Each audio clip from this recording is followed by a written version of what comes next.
Hello, dear friends. Welcome to the 10 Laws podcast with East Forest. I am Forest East. This week, I have a conversation with Erik Davis. Erik's someone that I've crossed paths with, well, I should say I knew about him for many, many years.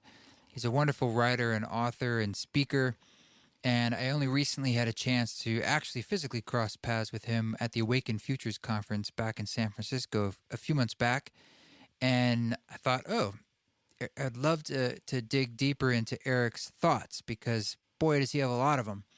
And in this conversation, we get into all sorts of wonderful stuff about technology and, of course, psychedelics and technology as the trickster and consciousness and religion and myth. And you got to strap on your thinking hats, kids, because Erik has lots and lots of great ideas, and we just get right into it. So before we do that, I just want to say thank you to those of you who have reviewed this podcast. Please do it. And you can do it more than once. If you want to write a review, doing it more than once helps. And even just scrolling down and hitting the 5 stars and giving it a rating makes a big, big difference. And of course, sharing it with your friends as you do out there in the world on social medias and the things in the series of tubes that we call the internet is quite helpful. Ram Dass, the complete record, otherwise known as Chapter 4, that's coming out August 9th, very, very soon. And I'm encouraging all of you to host a listening gathering or listening party. All that means is you get together with yourself, your friends, your family, or your community. You host a gathering. That's all you have to do. So just do it. It's basically, and then you listen to the record, and we all listen to it on the same day. Dive into these themes at the same time, and it's a way to prompt discussion and meet the community and just have a good time. Make a potluck out of it. Do whatever you want. But we can give you materials if you like, some discussion questions, some suggestions, one of those. We'll give you like a talk of Ram Dass expounding into these themes deeper. Different materials. You can write us at info@eastforest.org. if you'd like those materials, but you don't have to have them. But we'd love to know if you're doing this, and we'd, of course, love to see some pictures or videos, whatever you'd like to share of you guys getting together afterwards. And that's a great way just to help spread the message that Ram Dass is trying to put out this time and to honor and celebrate this release, which is August 9th.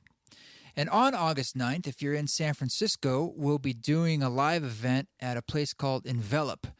And Envelop is an amazing immersive audio space. I think they have about 32 speakers, and you get inside all of them surrounding you. And we'll be doing a spatial remix of the record, which is going to be incredible. And then we get to perform.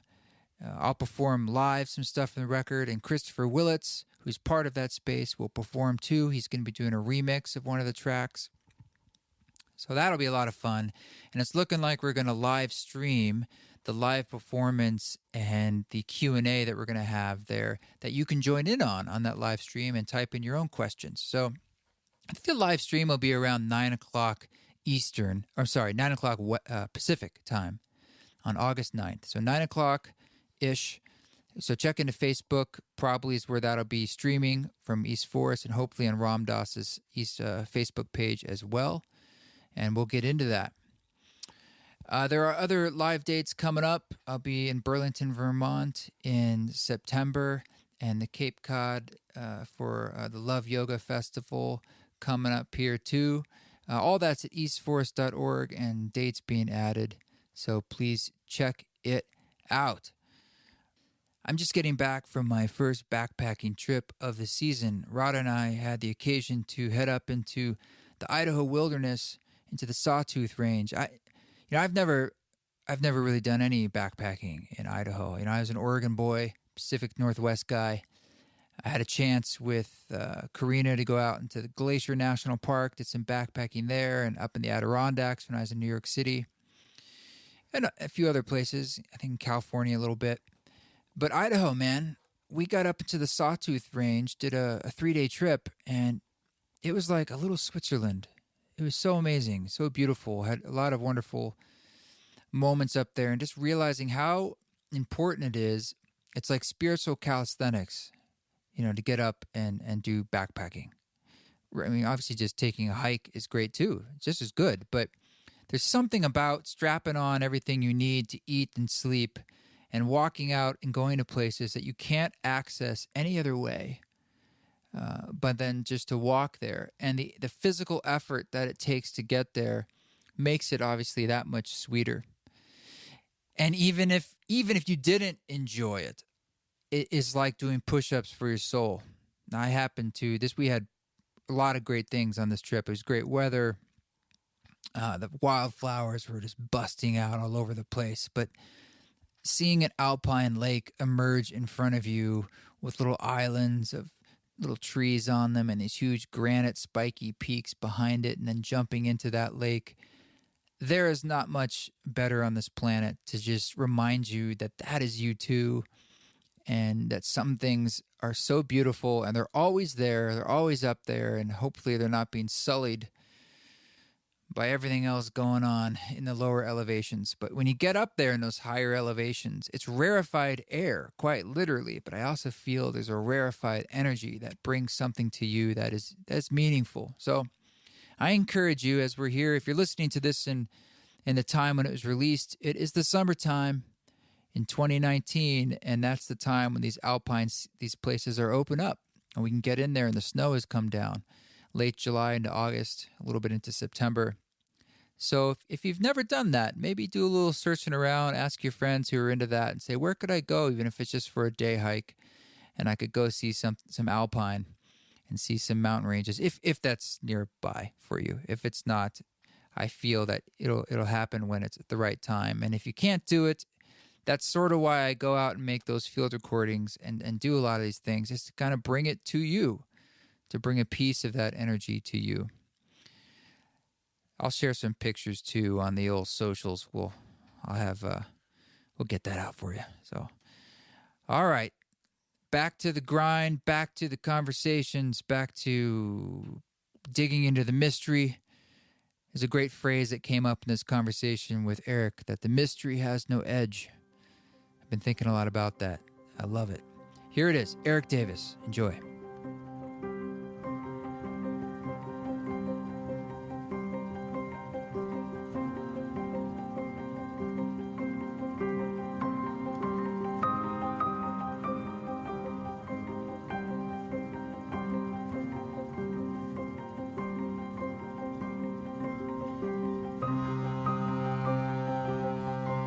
Well, thank you, Erik, so much for joining. You've been in my orbit for a long time, probably without knowing it.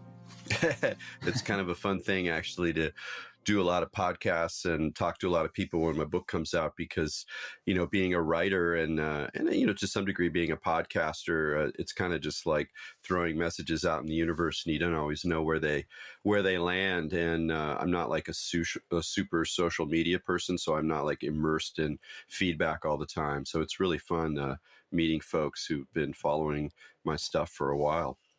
Yeah, I have been casually following your stuff for a while. As a matter of fact, you came into my circles probably 10 years ago when I first started getting into some of these counterculture subjects. It was mostly through, I think, Lorenzo and Psychedelic Salon and things like Reality Sandwich, which I think you had a few articles on here and there. Oh, yeah. In the day. Yeah.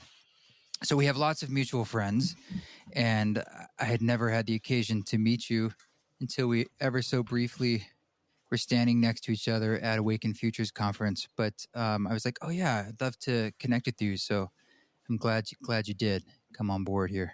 Great. We have lots of cross currents of ideas we're into, and I was just poking around your world a bit more, and there was a phrase that I really, really like, and I wanted to ask you a bit more about it. It was talking about this phrase technosis, which relates to one of your more popular books, Technosis, Myth, Magic, and Mysticism in the Age of Information. And you had this great sentence about technosis that said, haunted by our spiritual dreams, fears, and hopes. And there was also this element of ritual in there, and ritual is something that I talk a lot about with my music. But if you don't mind, if we could just dive in, if you could tell me a bit more about that phrase, because I find that just absolutely wonderful and colorful and mysterious in itself. This idea of being haunted by our spiritual dreams, fears, and hopes in relation to technosis. Can you expand on that a little bit? Well, I mean, technosis, which came out about a little over 20 years ago, and I'm happy to say still seems to resonate with a lot of readers. It's still in print, and it kind of set in motion a lot of conversations that are continuing to go on today. But it was really driven by the sense that the modern world, the 20th century, liked to tell itself that it's rational, secular, after religion, and especially in technology, because technology is kind of like science manifested. So you get a new technological thing. It's just another proof that science is figuring out how the world works, and that we don't really need these old myths and dreams and fantasies to make the world a better place. So you have that myth of progress, et cetera, et cetera. And, the myth of progress is on hard, kind of in a hard up at the moment, because while things are changing and moving forward, it's increasingly clear that there's a lot of cost to be paid. Perhaps extraordinary cost to be paid for the course of modern civilization. But as that sort of myth began to sort of dissolve, it became clear to me that all the time, if you actually looked closely, that we never really left the pre-modern world. We never really completely banished the world of mythology or of supernatural authority or of religious structures, but also symbols, and also our own psychologies, our own dreams, our own obsessions, our own fantasies, which, even if you take a secular perspective, are clearly deeply involved with the reason that human beings have been, loosely speaking, religious for the vast majority of history.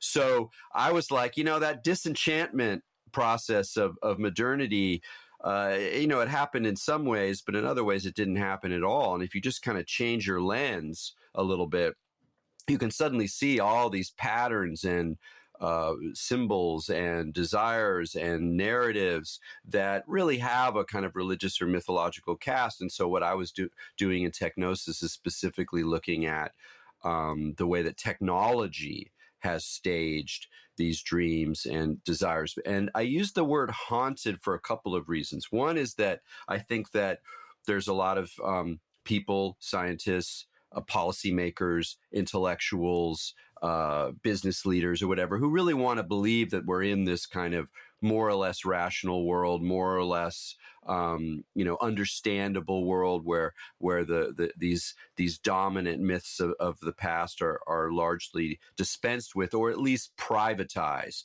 into individual minds or individual religious practice, but it's not really a social fact anymore. But I don't think that's true. And so the way in which those currents still dominate or still shape us is more like a haunting, like the way that something we thought was lost is actually not lost, or the way in which it has been repressed from public life actually returns as kind of a return of the repressed through our dreams, through our fantasies, through our intensity. So the very enthusiasm that so many of us had around, let's say, digital technology from the late 1980s onward, the sense of something new, the sense of something revolutionary, the sense that the world was going to be different, whether it was going to be business or it was going to be education or entertainment or spirituality, even that enormous sense of possibility was a kind of a haunting by religious and apocalyptic patterns that very clearly go back through culture, but aren't recognized as that, at least by most people. So it's a haunting in that sense. We think we're done with something, but it's not done with us.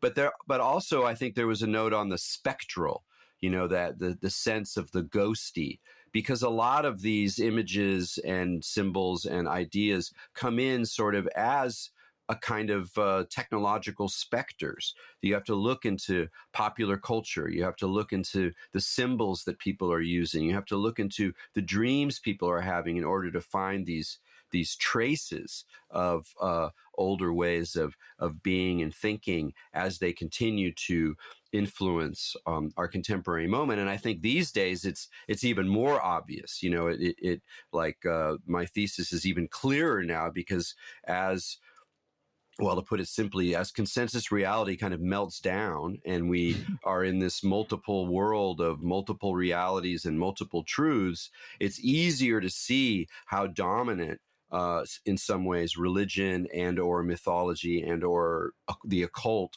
still are. So for an example, you know, not only is it obvious that conservative Christianity still has a huge role to play in contemporary America, not just in terms of voting, but also in terms of a whole mind frame of spiritual warfare. Or you can't analyze the politics of Israel today without recognizing apocalyptic fantasies and ideas inside the American right-wing Christianity. But another example is just the spread of conspiracy theory, because even if some conspiracy theories are largely technological or political, you know, they're about global elites who are using technologies to control us or have advanced technologies, or the military who has advanced, you know, UFO related technologies and things like that. Even if that's dominantly sort of a secular picture, it just takes one or two steps and you're inside mythology, you're inside mysticism,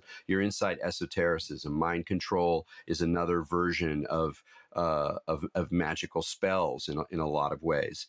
And indeed, it's very clear if you go down rabbit holes of conspiracy theory, you might start out on secular ground, looking at like global elites and the board, you know, what families are on what boardrooms, or what advanced technologies are involved in satellite systems or chemtrails or something. But if you follow the material, if you watch the YouTube videos, if you go online, if you sort of check out, it's very soon that we're talking about, you know, different races of aliens, or we're talking about Illuminati mind control. And so there's a fuzzing of secular accounts and esoteric or occult tinged accounts in conspiracy theory. So in some ways, the whole attraction of conspiracy theory is another trace of these older ways of thinking and being, where there are hidden forces, malefic forces. You can't trust your own mind. There's good, you know, there's good and evil. It's on a cosmic level. There's a kind of cosmic battle being played out inside this, you know, across the surface of ordinary life. All of these are essentially kind of religious or spiritual motifs that continue to drive us. Wow. Yes. Okay. Yeah. And one of the ideas you said in there, I keep thinking about like the vestiges of ritual and myth that we can never escape, that they're sort of always part of our life, but perhaps we're not as awake to them. And we continue to, use ritual in our lives, but in a really blind way. I mean, like, what are ways do you think we can sort of kind of bring this back into our consciousness in a more conscious way, so that it's not just sort of this thing so it's less fuzzy. It's more of a tool. Because, I mean, as I'm sure you're well aware, the commodification of some of this stuff, like let's just say the spiritual world in general or the wellness world, tries to put its hand into that pot of myth, whether rightly or wrongly, and does so in a way that then starts to just kind of muddy the waters. But I feel like the intent is sort of, there's a proper intent there of a desire to kind of connect with that past, and connect with something that is sort of an echo that's chasing us. Yeah, I think that's true. And I think that's that's true even for secular people. Like, there's two ways of telling that story. One is to say, well, there are these religious or spiritual, there's no great word for it. There's this sort of need for a deeper engagement with the patterns of reality, the patterns of consciousness, the patterns of the cosmos. And we've sort of lost that as modern people. And so what we need to do is recover it. But I think there's another argument that is, in a way, more interesting, is that even if you believe, for good reasons, that there's, you know, a lot of problems with religious thinking. There's a really good reason to continue to reinvest in rationality and reason. If you think that we can explain a lot of these things through anthropology or through psychology or evolutionary psychology, even if that's the case, I think we have to recognize that the vast majority of us, and possibly all of us, on some level or another, nonetheless continue to need, or even if we're not acknowledging it, actually perform rituals, supernatural beliefs, magical thinking. And that's part of the trick, is that even if we have freed ourselves from the kind of dominant dogmatic claims of religion, that these patterns continue because they're just part of us. Even from a secular perspective, they're part of our evolutionary wiring. We are wired to be religious on some level. And so even as we wake up or become free thinkers and question and critique these older ways of being, we still end up reproducing it over and over again. And so we have to be more realistic about the fact that all of us on some level are mythic religious beings that are wired for ritual, wired for magical thinking. And if we try to believe, if we pretend to believe that we can banish it from our lives entirely, I think we're actually setting ourselves up for a worse fall. So there's a reason for all of us to become more aware of how that is something that we have to take responsibility for. And the wellness industry is taking advantage of some of that by saying, oh, it's good for you. So you can, if you have, if you want to achieve more in life, if you have these rational or reasonable goals about getting better, getting, more intelligent, more balanced, more physical energy, more emotionally savvy, all of these like goods can be provided to you through things that are also kind of like religion and mythology, or ritual, going to do yoga, doing whatever. So in a way, there's a little bit of a kind of almost an exploitation of this part of ourselves that continues to demand attention or some kind of practice. That we all have rituals, even if we think we're outside of rituals. We have rituals around our food, we have rituals around technology, we have rituals around people. And so in a way, I think what you're saying is that in a way we have to be more aware of that, more intentional about the rituals and myths that we bring into our lives. Yeah, like just less asleep. I mean, why do you think that is, that aside from the biological explanation, that we're sort of hardwired to fall back into ritual and mystical thinking or religion?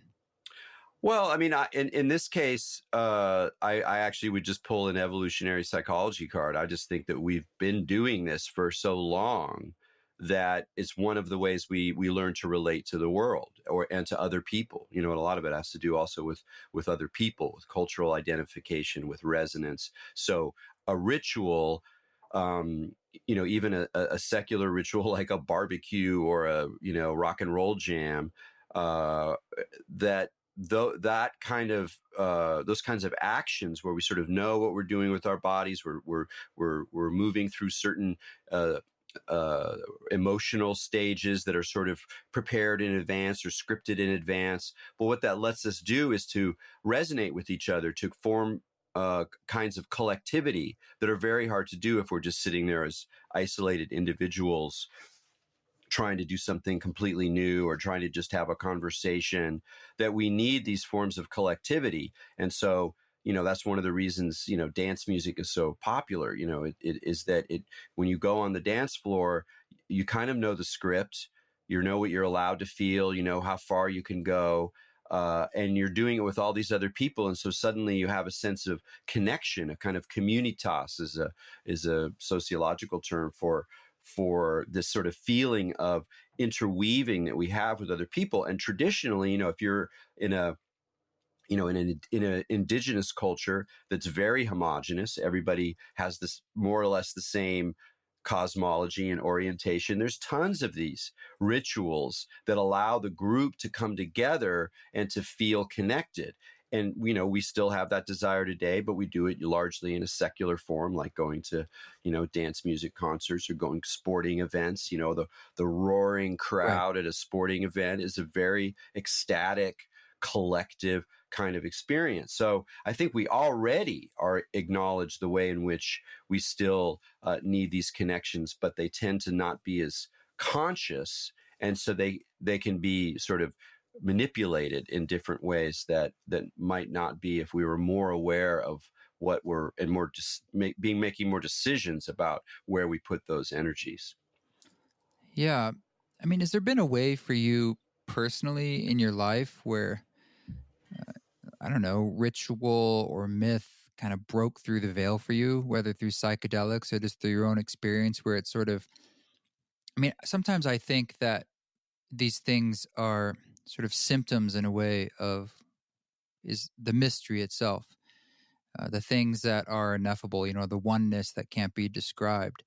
And for me, I find solace in that. And I suppose from a biological perspective, it could be explained that it's like, yeah, you're looking for meaning and patterns and ways to explain that which my brain can't understand, the things that are beyond the boundary conditions of my consciousness. But there's also a certain like intuitive feeling that, like, especially from certain psychedelic experiences, that some of these things feel true to me. They ring true, but they're past where I can describe them. They're past where I can know them or put my finger on them. And in a way, ritual and myth and music and art and all these things are a way of sort of honoring the mystery itself or dancing around it. And I'm curious for you personally in your life, like if you've had a kind of a personal connection to that, or if it's more a bit agnostic or even atheist, or No, I just think what it means to you. the key term you have there is mystery. I'm good with that term. It's a term that comes up in a funny way in discussions in like consciousness studies, where there are those people who believe that we can explain consciousness as a biological emergent property or some, there's a variety of different claims of how to explain consciousness. And then there's a whole bunch of other people, even very scientific, rational, philosophical people, not mystics, not woo-woo people at all, who say, no, man, we're not even close. We can't even come Right. close to explaining what consciousness is. And the first group, the Daniel Dennett's, they have a term for those other people, which is the Mysterians. And they're like, oh, Mysterians are the ones who hold the consciousness is essentially a mystery. And there's this kind of snarky, resentful mockery of people who acknowledge the mystery in existence. And I think it's actually a very, one of these ways that you can boil down people's basic relationship to the world, even if they have very different views. There are some of these core patterns. And I think one core pattern is those of us, whether we are New Age spiritualists or hard-headed, science-minded people, but for those of us who are comfortable or recognize the fundamental mystery, whether it's the mystery of why we're here at all, whether it's the mystery of consciousness, whether it's the sense that there's something fundamentally unknowable in reality and we have to accept that or come to terms with it or wrestle with it or dance with it or whatever the metaphor is. And then there's those people who really kind of believe, which to my mind seems kooky, but really kind of believe that it's all explainable, that any kind of mystery is just the veil of our own current ignorance. And maybe even if we can't figure it out because we're wired a certain way, that machines will be able to figure it out, that the AIs of the future will actually be able to crack it all. Wow. And I think that's an orientation that drives not all scientists, but a lot of scientists and a lot of technologists and a lot of sort of kind of cynical people too. It's like, no, it's all, we just don't know yet. We'll figure it out. Da, da, da, da. And I think it's, really important to acknowledge mystery, acknowledge that you don't know the edges of the mystery, that as soon as you say the mystery is definitely this, you're not really acknowledging the mystery. That's part of the mystery, is that there might be something that we don't know, and we do figure it out kind of more or less. Maybe we don't know the whole thing, but it's still just embedded in another enigma, another conundrum. I mean, we're still back at like what happens at the beginning of the universe, or what is the origins of consciousness? Is it a fundamental thing in the cosmos? Is it an emergent property? We may never answer that question, and that's okay. Doesn't mean we shouldn't try, but it also means, to my mind, that we should all recognize that we have a relationship to the mystery. And that relationship is something that we should acknowledge. We might even cultivate. We might, turn it into a kind of spiritual path, or we might use it as a kind of reason for going even into a traditional religion. Like some people, I think, fully, embrace like a religious view, partly because at a deep level, they just acknowledge that they don't know what it's ultimately all about. And so it might make as much sense as anything to put it through, a Christian frame or a Sufi frame or something. And that's okay, and I'm enough of a pluralist that I also believe that that's okay. For me, it has been something that's more existential, but still, involving spiritual practice, driving a constant curiosity about forms of religion and forms of ritual, and, forms of altered states of consciousness. Is there any light that is shed on the mystery through psychedelics or through meditation, through ecstatic dance, through, art that deals with these kinds of topics? So, it's very much a part of my personal life as well as my work. It's just that I've kind of decided, at least till now, and with some important exceptions, to mostly write from a kind of scholarly point of view or a critical point of view, just because there's not that many people who do that.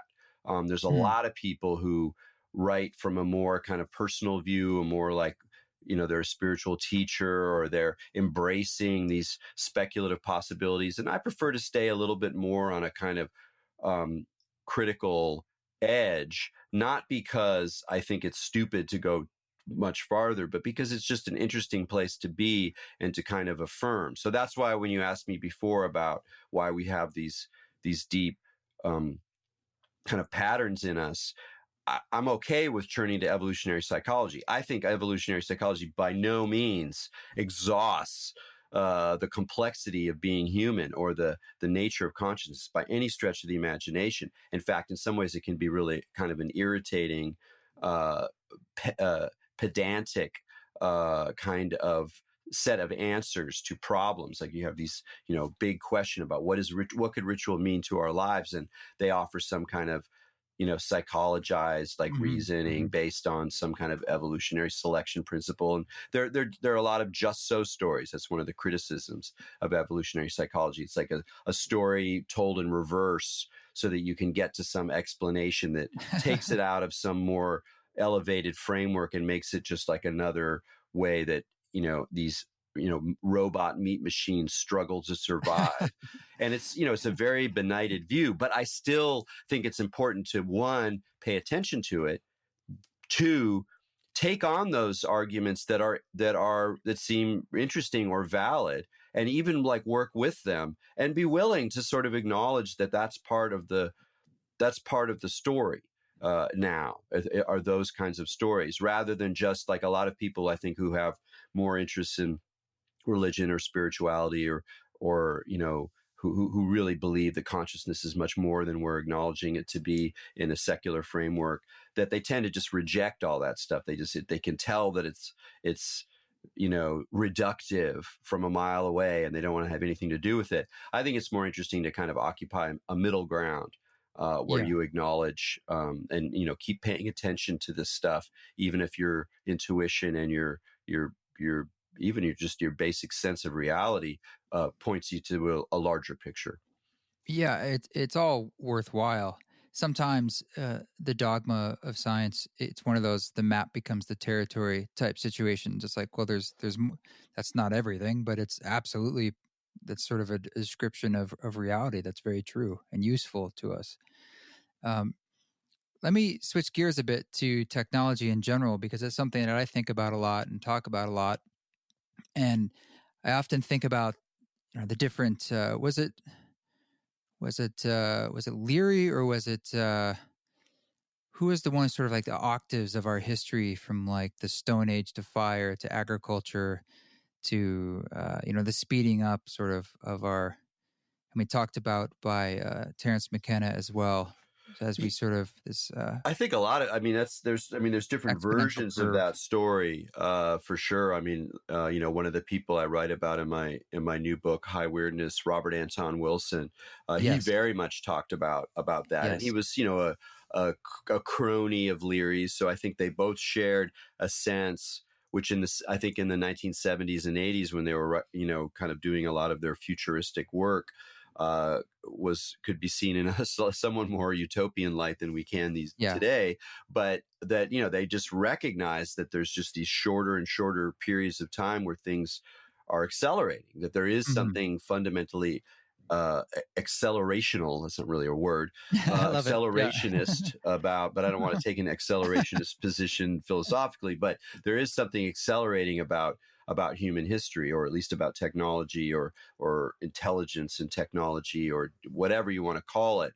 I think that can fool us sometimes too, is that we see one area of the world that's increasing in a kind of exponential way, and so then we go, oh well, the whole thing is increasing that way, like Moore's law is like that, or we can hang the whole history of the world, or the whole future history of the world, on something like Moore's law. I think we can get confused by doing that, and some of these earlier characters, I think, did get confused. But nonetheless, overall, Terence is right. We're in some kind of accelerating process. It's hard to look ahead and not see it sort of at some point break off, or hit a singularity, or hit a bifurcation point, or a whole bunch of bifurcation points. It's really hard to just sort of believe that it kind of continuously increases in all of these different domains. So there is a sort of kind of apocalyptic dynamic, at least in the development of civilization, the development of technology, the development in media, the development in artificial intelligence. That all of these things there's a ramp up, and that part of oh what yeah, we're feeling right now, I think, is the ramp up, and the way that it's not like everything's ramping up. It's like a lot of problems are just getting worse in a plain old mundane, what do we do with the trash kind of way. It's not like our ability to literally, manage yeah, trash is ramping up. It's not. It's like it's the opposite. The plastics are everywhere.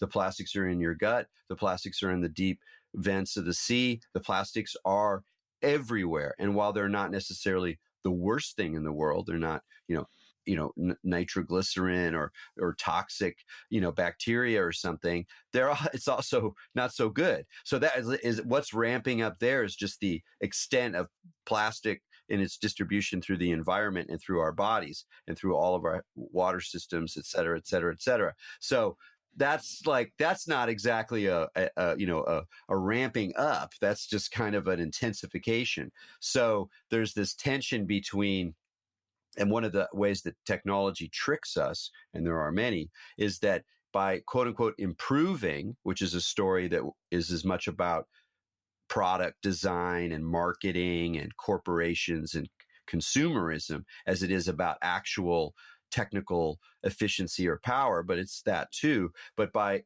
constantly improving, technology then becomes an image of the myth of progress that in many other domains of reality is harder and harder, in fact, impossible to sustain. And we've watched that over the last 30 years. I think in the 1980s, you might have actually, but even in the 1990s, when things were ramping up, and the first dot-com bubble, and people were sure, saying like, we're entering a time of total abundance, and the rules of economy is going to change. And there was this, again, ultimately religious or utopian or magical thinking that was latched onto the fact that the technologies themselves were improving really dramatically and entering into our lives. And then now where we're at is that you still see these these companies that we are completely embedded within. We have it's so hard to escape or even imagine escape from the kind of interlocking tendrils of credit cards and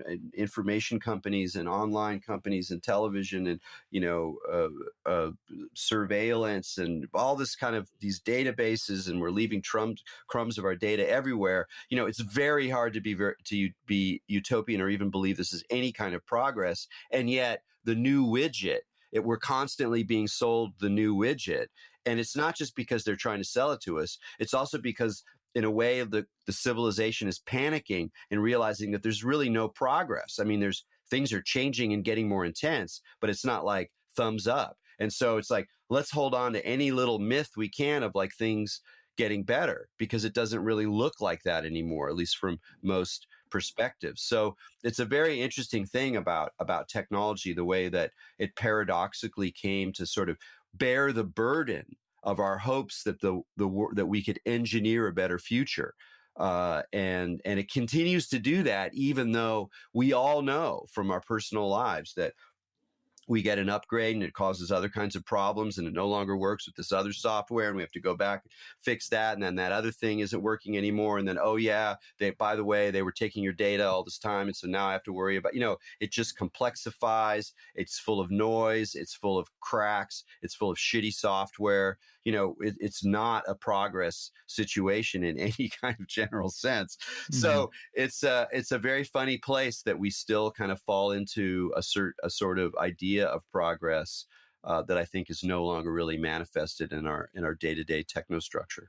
Yeah, I love this idea of technology as the trickster, as you were saying. I see, if you see the information age as, say, maybe the next octave jump after the nuclear age in this concrescence of history, I kind of see the iPhone itself as another jump in how it changed the world in the last 10 years and changed our lives. And I like to think about what's next, not because I'm like anticipating that with enthusiasm, but more I'm just curious. And recently, did you see this? I saw this presentation by Elon Musk about the Neuralink, this company he's with. It's a little tiny. It's less than the size of a hair, like a tenth of a hair, and they put all these little electrodes in your brain, essentially like turning your, giving a mainframe feed right into your like brain, I suppose, of what a phone does. Did you see anything? Did you see this? Yeah. I mean, I've been, tracking some of that stuff for quite a while. I mean, people have been thinking and talking about that for a bit, but because it's Musk, it makes the big news. But yeah, that seems to be part of the future. And, again, even if it's just the military pushing that, something like that, if it can be done, will be done, because, you want a soldier to have direct data downloads into its brain. Mm-hmm. And wow. I think that's one place to look for the sort of, next turn. I think, I would like to believe that there would be a great deal of resistance among your average population to this kind of technology, short of, dealing with stroke victims or problems with brain damage, simply because it's so obvious that all the whole Internet of Things that we're building, of which in some sense this is a part, the brain is another thing that becomes part of the Internet, that is so, there's so many security problems with that. It's so open to hackability, and everything is so hacked now that the idea of putting an implant into your brain, like as a thing in itself, even though it freaks me out a little bit, it's still also kind of fascinating. I mean, I've read enough science fiction to go like, wow, what would that be like? What if I could have like, direct connection to, the encyclopedia or this immense memory bank, so I could actually start to remember all these things that I'm forgetting now that, I'm in my 50s and I can't remember that anymore. Like, I'd love to be able to just pull that out. So if I have a little chip that's storing that on that, like that idea in itself is fine. It's like the same idea about a Fitbit. Like, great, the Fitbit's tracking my walking. It's giving me some information. It's giving me readings about my body. No problem.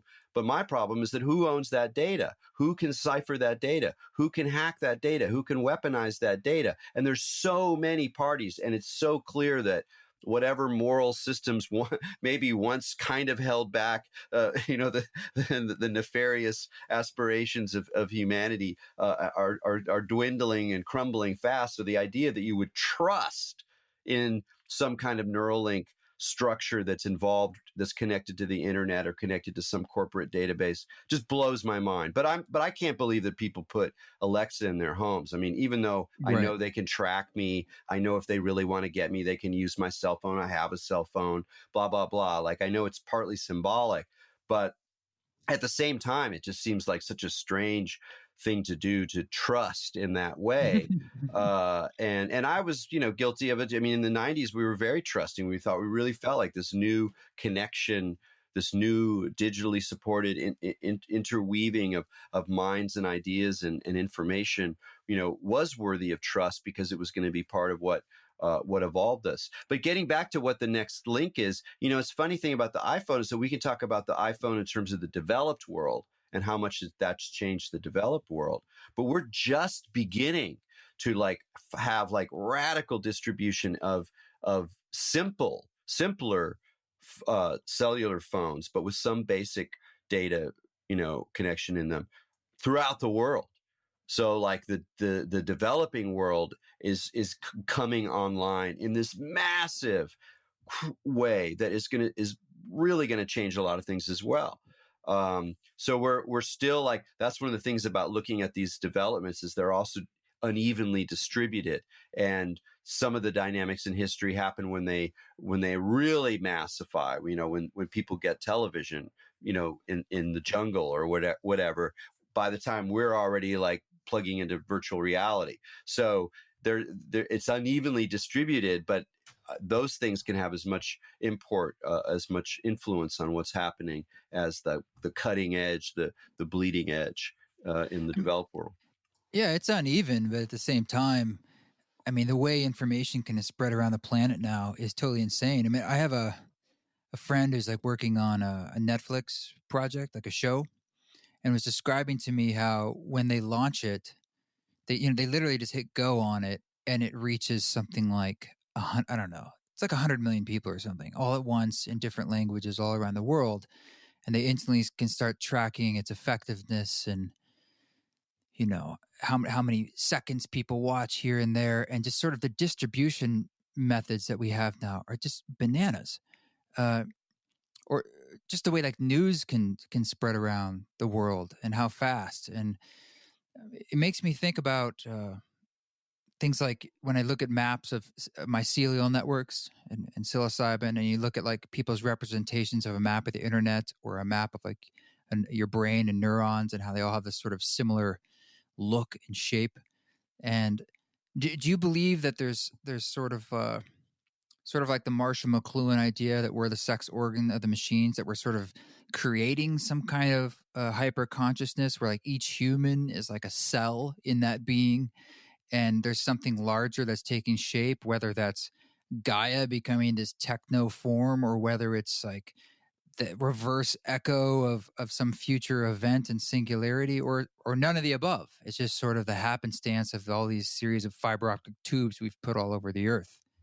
Yeah, I mean, I think it's both, to tell you the truth. And my instinct when confronted with those possibilities, and this is just the way that I kind of handle them, is to think about it historically, to go, this isn't the first time anybody thought about this kind of idea, even if we use different language, more cybernetic language, or increasingly maybe more organic language. I mean, I think that's a really interesting, just to note already that, even if we can talk about networks and network consciousness and networks as sort of a basis of some kind of higher mind, the fact that we would also look towards mycelial networks as an example of this already represents a shift from a purely kind of modern technology mind frame. But all of these stories are also, again, embedded in the religious imagination. There was the Platonic idea of the spiritus mundi, that the planet, the world, had its own spirit, its own kind of consciousness. So we have a lot of stories already about higher forms of consciousness, whether they're advanced beings or whether they're environments, localities, or indeed whole planets. Planets have a sort of awareness inside an astrological idea or inside science fictional ideas. So we have like this whole sort of archive of models and myths and images of what these kind of higher forms of consciousness would be. So then you bring us to the present and the fact that we're actually building these networks. And so inevitably these kinds of ideas and myths not only get stirred up, but they become part of our story of what is happening, at least some of us. One thing to note, though, is that there's always a dark side. Like you can look at the idea that the whole globe wakes up, or the whole globe becomes a kind of one conscious entity, but that can also be a demiurge or an archon or a control system, a satanic new world order. It's the new world order. It is in a way like another image of a kind of networked globe that is all interwoven and associated with a certain kind of consciousness. So there's it's you never get a clear vision. And so when I meet people who are like, oh yeah, it's this, you're like, okay, great, that's one of them, which feels to me like we're more in a position of radical multiplicity, and we're wondering how to navigate it. We're wondering if is it even still worthwhile to kind of invoke these more positive accounts of a sort of global consciousness when a lot of the forces that are driving us to interlink and interconnect are clearly have different kinds of agendas. So are they just ultimately in the service of this larger evolution through planetary history? Maybe in the very long run. I'm not sure why one would have one particular belief about that versus another one. But clearly, we're dealing with forms of collectivity that have logics and patterns that go beyond individual human beings. Yeah, like it doesn't seem like any one group or obviously individual could be in charge.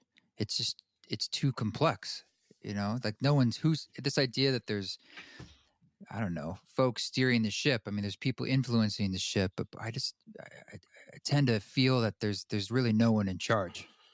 Yeah, that tends to be my gut feeling as well. And one of the interesting things about is the internet, a kind of collective form of intelligence that's waking up? It might already be woken up. We might not know. Yeah, right. As little nodes, if we're single neurons in this brain, single neurons don't understand that the brain is thinking about, taking a trip to Malta next week or something. It's just doing its own little squirting.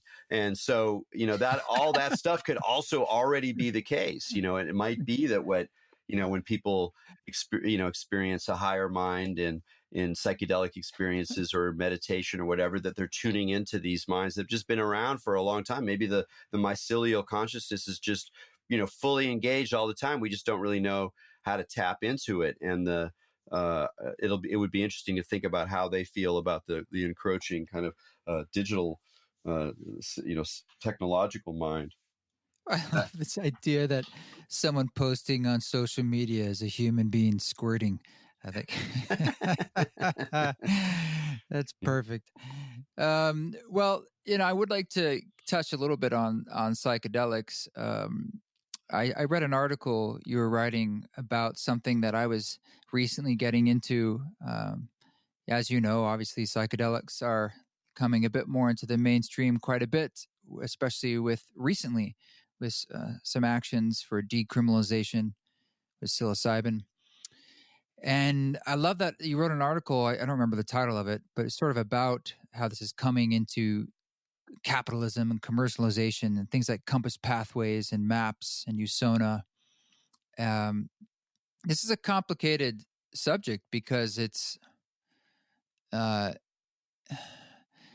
sort of like there's an inevitability to it, and it gets very murky as it starts to merge into the mainstream, which is sort of what some people have always wanted it to be. Certainly not illegal or people to be put in jail for exploring their own consciousness. But I think there's a lot of people who feel that it's a really important tool for this crisis that we're kind of in as a civilization.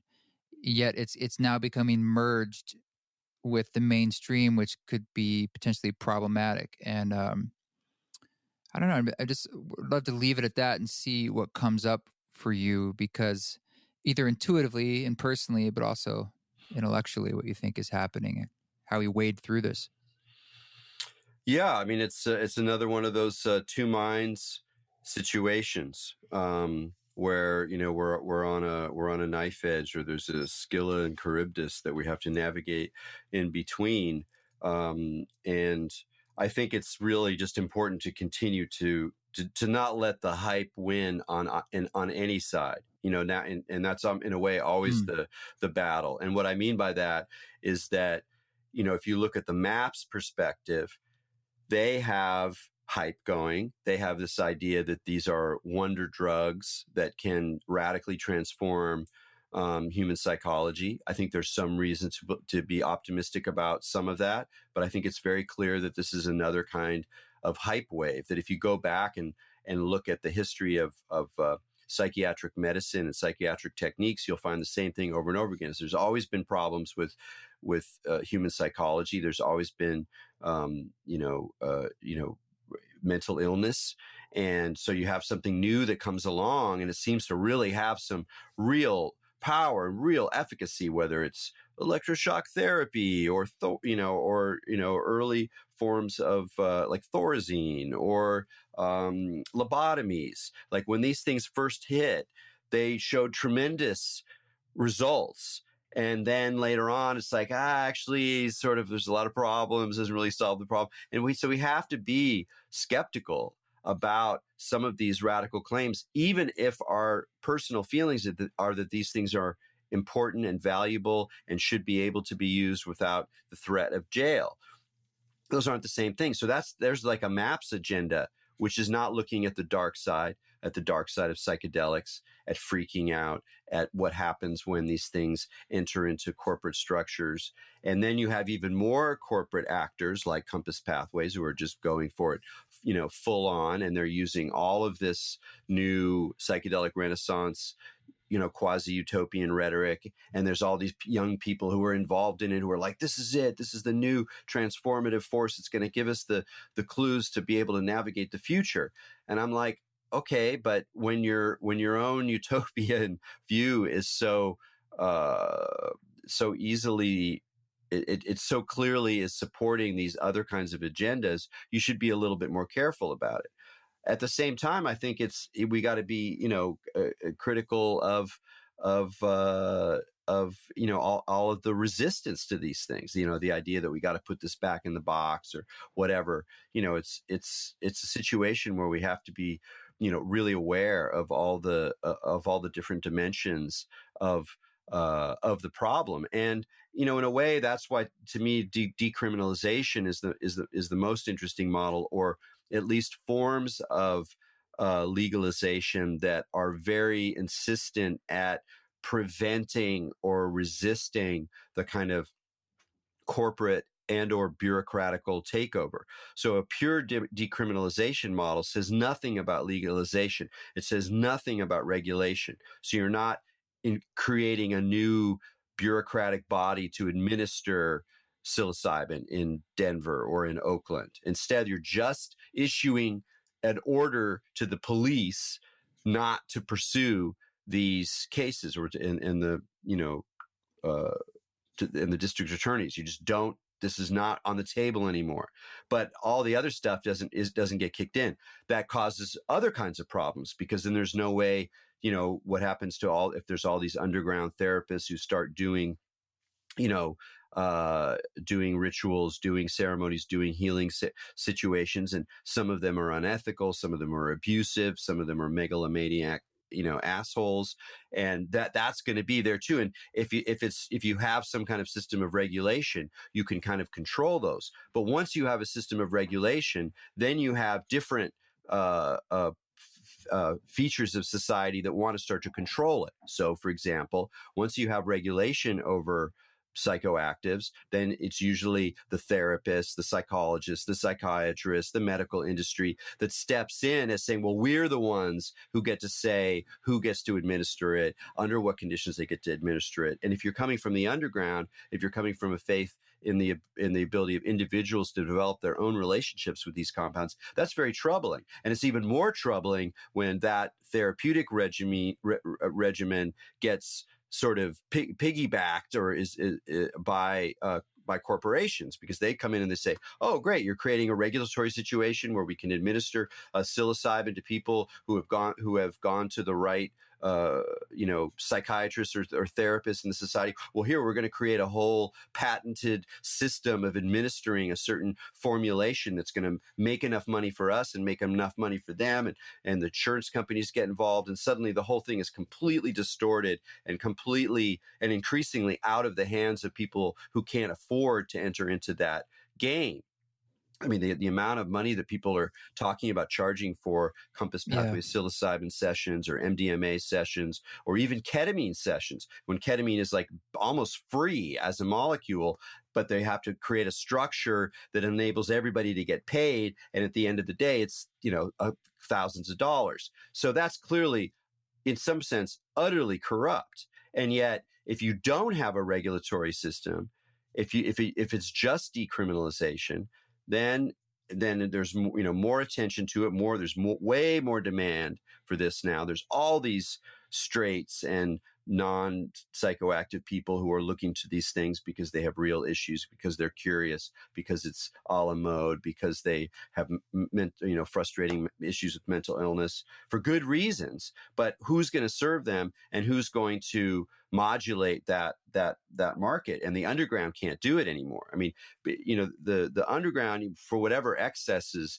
there were, with individuals or bad material or exploitation or violence, overall, the psychedelic underground, not the drug, the black market drug economy in general, but just the psychedelic was relatively self-policing in a way. It was there were problems, yes, but I think the problems are going to increase dramatically as the interest increases. So it's kind of a rock and a hard place at this point,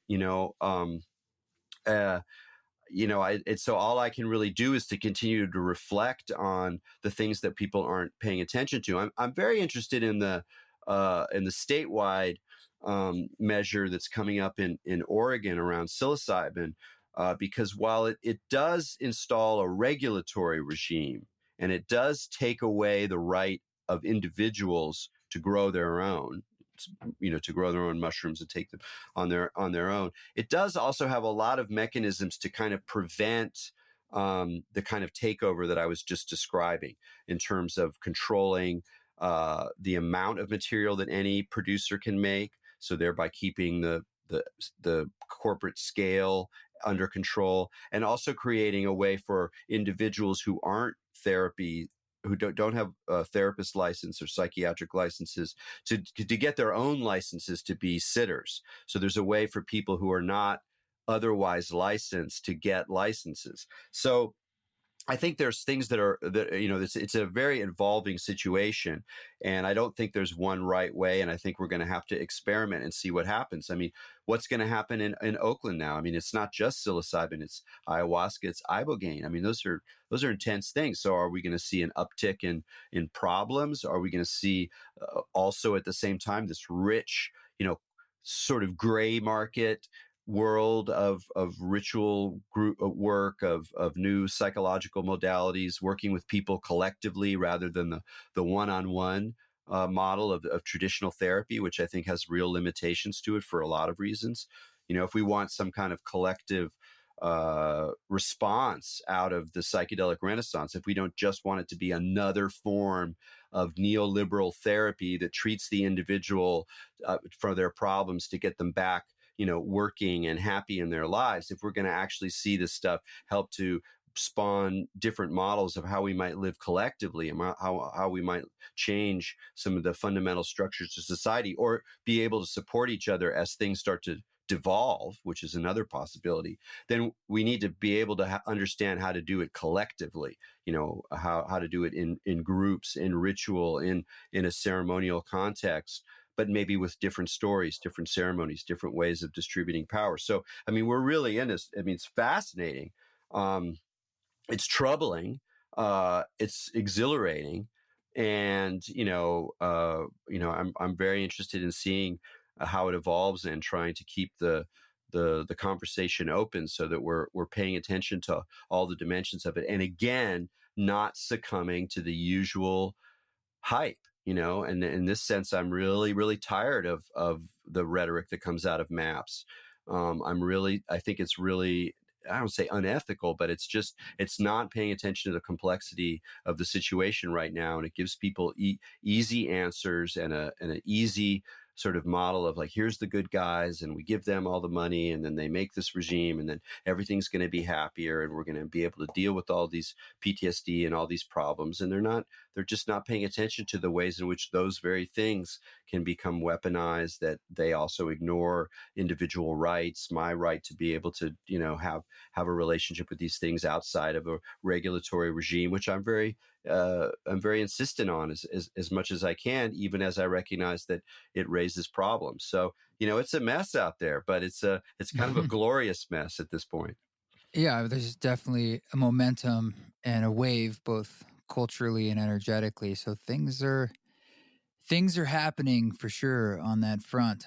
And it seems like, correct me if I'm wrong, like whether it's with psychedelics or some of your views on technology, your work and your thinking is cautious, but it's optimistic. I mean, you seem to be kind of building bridges and treading an edge, as you spoke about before. I mean, I'm hearing you not wanting to like fall fully into any one camp. Does that feel correct? That's just a temperamental way. It's a way I'm organized. I mean, it's a pessimism of the intellect, optimism of the will kind of mode. Like, I think that we need to ask critical questions in spirituality, in psychedelics, in our cultural identifications and what we do. I think that spirit is really important. But when you do that, then one of the great problems is cynicism, bitterness, and pessimism. And while I think there's reasons for those things, I also find bubbling up, perhaps from my own practice, perhaps from my temperament, perhaps because I have not good angels watching over me, that there's a sense of possibility and buoyancy and humor that comes up in the midst of these things. And so it's all kind of grist for the mill in that sense. I mean, we're all, we're working with the totality of human experience here. So it's got a lot of heavy stuff in it. But that very working, I think, has a liberating and illuminating quality to it that's worth enthusiastically affirming. Yeah, grist for the mill indeed. I mean, it seems like there's a part of you on a personal level that feels that intuitively, and your doorway through it is this wonderful intellectual lens too. But I can sense from you as well that there's an embodied somatic element of it that you, as the going back to the mystery itself, like there's all these things we can't talk about, we can't explain. It's sort of, we can talk around it all day long, but there is like a sense of, man, some kind of ineffable momentum and energy and reason for all of this, yet no reason at the same time. And like, that's where the gears just stop working in our head. Well, I think it's really important to have a physical practice, especially as someone who tends intellectual and who, tends to be, critical in the sense of seeing the problems with a lot of things that can lead to a sort of, a kind of dark view. That for me, it's always been really important since I was, in my teens, to have some kind of, yoga, Tai Chi, meditation, some kind of physical practice that I'm constantly engaged in that balances it, because there's a kind of health in the body. There's a kind of sense of liveliness of life, a sort of energetic cohesion that comes about through these kinds of practices. And I let it be its own. It doesn't mean anything. It's not, I don't think about it as like, religion or even the sacred or spiritual with a capital S. It's just a way of practicing with flows and energies that have their own messages, have their own ways of holding the self. And, I kind of feel like I'm a combination of these energies and practices, from very physical to very intellectual, and trying to be, I don't want to say like a whole being, but be, multidimensional. And then that ends up, but they both inform each other. So I think it's incredibly important to be critical about one's spiritual practice. Ask, is this guru really what's going on? What am I fooling myself here with this idea of how to interpret this? At the same time as you go into it, it's a balance. It's not like writing it off. Don't write it off. Just go into it, explore, open up, connect, fall in love, become obsessive, become fantastic, have mystical dreams, whatever, but also keep your feet on the ground. And the same thing in the mind, be critical, inform yourself as much as possible, be skeptical, but also be skeptical of skepticism, because now with, conspiracy theory, you can throw doubt at everything. And people want you to throw doubt at everything. Oh, don't believe the earth is round. The scientists have been lying. NASA's lying. Fake news. So obviously it's not enough just to say, be doubtful or be skeptical. It's like you also have to recognize what it means to be skeptical in any given condition. So the cognitive stress of trying to navigate our contemporary moment is significant. And so I don't see how you can do it without some kind of spiritual practice and some kind of connection with a spiritual community, whether they're just spiritual friends or a organization or some current that you can identify with, or a sense of teachers. And all of that is just a sort of way, it's like ballast in a really turbulent time. So that's kind of how I feel it.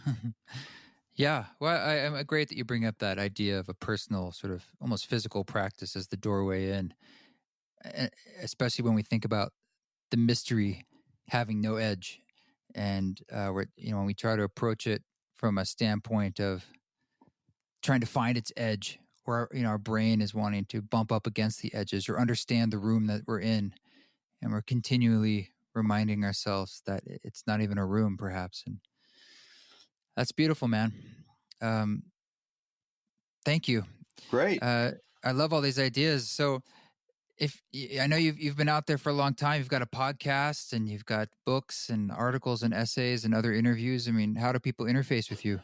Yeah, well, my site for forever, it seems like, is techgnosis.com, TECHGNOSIS, and that's where the name of my first book that came out again over 20 years ago, and I've had a bunch of books since. And I've been pushing the new one, High Weirdness, Drugs, Esoterica, and Visionary Experience in the 70s. And that's a book that's about Terence McKenna, Robert Anton Wilson, and Philip K. Dick, and trying to understand the kind of visionary experience and asking a lot of the questions we've been talking about in this interview about technology, about skepticism, about spirituality, about how to think about psychedelic experience. So that's a big book based on my dissertation. So it's another kind of big monster like TechGnosis.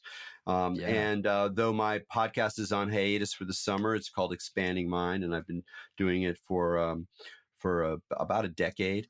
And I'm not exactly sure what's going to happen with it. It's going to recrystallize in some form or another, probably in the fall.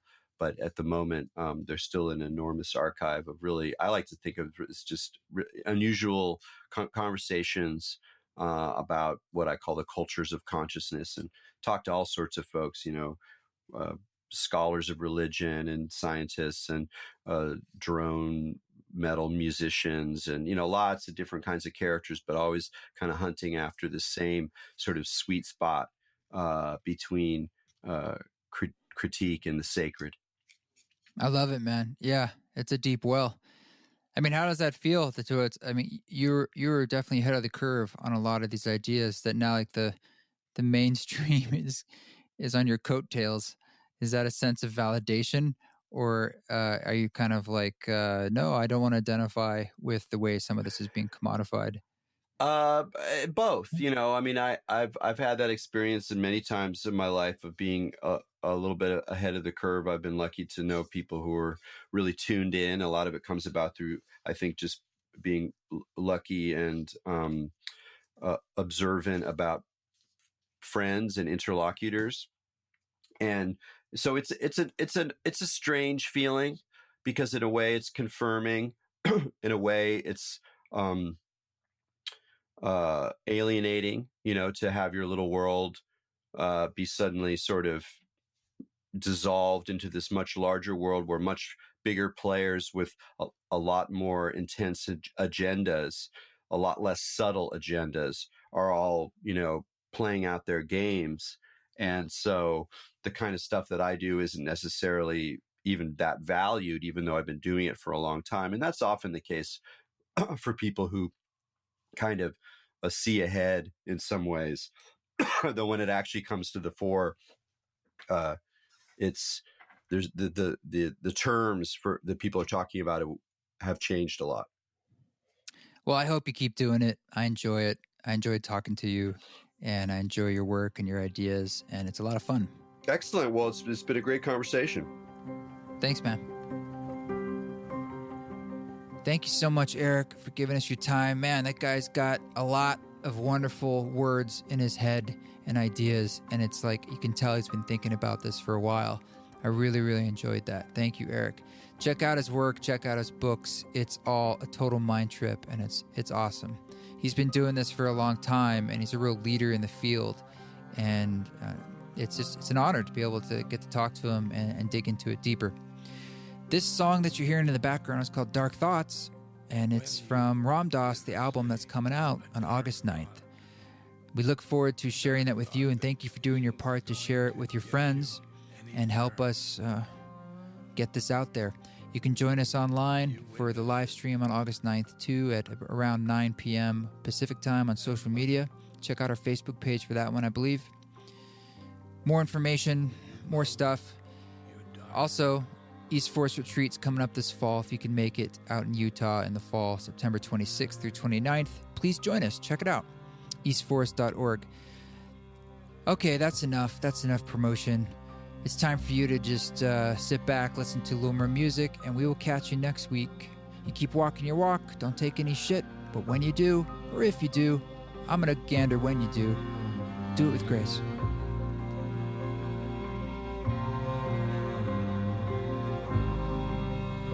Remember, the witness is part of the soul, and the soul loves everything.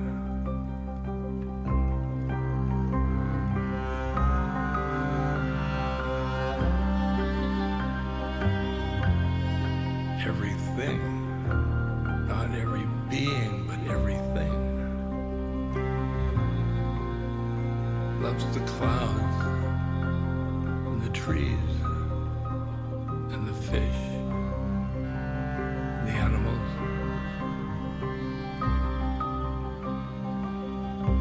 And that love coalesces the universe.